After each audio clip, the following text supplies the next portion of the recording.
দর্শক, জ্বালানি তেলের সংকটের আরও খবর জানাবো। আমাদের সহকর্মী জয়পুরহাট থেকে যুক্ত হয়েছেন সহকর্মী আব্দুল্লাহ আল মামুন, এবং মামুনের কাছ থেকে জানতে চাইবো, মামুন, কৃষি প্রধান এলাকা, জ্বালানি সংকটে পণ্য পরিবহনের কি অবস্থা জানাবেন, এবং সাধারণ যারা গ্রাহক রয়েছেন, যারা যানবাহন চালান, তারা ঠিকমতো তেল পাচ্ছে কিনা জানাবেন।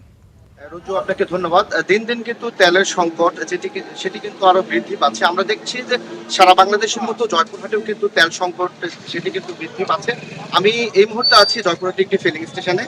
এখানে এসে আমি কিন্তু দেখতে পেয়েছি যে দীর্ঘ একটি লাইন, যেটি প্রায় 1.5 কিলোমিটার ধরে হবে, সেই লাইন ধরে কিন্তু তারা অপেক্ষা করছেন। আমরা এখানকার চালকদের সাথে কথা বলেছি, যারা বাইক নিয়ে এসেছেন তারা কিন্তু শুধু এই পাম্পে নয়, অন্যান্য যে স্টেশনগুলো রয়েছে, ফিলিং স্টেশন, সেখানেও কিন্তু তারা ভোর রাত থেকে অপেক্ষা করছেন তেল নেওয়ার জন্য। শুধু পেট্রোল বা অকটেন নয়, আজকে আমরা যেটি লক্ষ্য করেছি, যারা ডিজেল চালিত যেসব মেশিন রয়েছে, যানবাহন রয়েছে, তারাও কিন্তু চরম ভোগান্তির মধ্যে পড়েছে। আমরা কৃষকদের সাথে কথা বলেছি, কিছু কৃষক কিন্তু যারা এই যে মেশিন চালিয়ে তাদের যে জ্বালানি মেশিন চালান, যারা বিশেষ করে এই যে খাদ্যপণ্য যারা বিশেষ করে এখন চলছে, সেটি কিন্তু তারা চালাতে পারছেন না। এই যে ডিজেল পাচ্ছেন না, ডিজেল না পাওয়ায় কিন্তু জমিতে সেচ দিতে পারছেন না।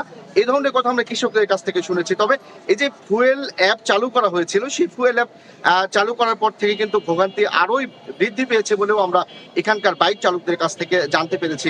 আমরা দু এক জায়গায় কিন্তু হাতাহাতির ঘটনার খবরে পেয়েছি যে এই তেল নিতে এসে কিন্তু অনেক এই হাতাহাতির ঘটনাও ঘটছে। এই ঘটনাগুলোর খবর আমরা পাচ্ছি। তবে জয়পুরহাটে যে 20টি ফিলিং স্টেশন রয়েছে, সেই 20টি ফিলিং স্টেশনে কিন্তু একসাথে তেল দেওয়া হচ্ছে না, যার ফলেই এই যে ভোগান্তিটা আরো দিন দিন বৃদ্ধি পাচ্ছে।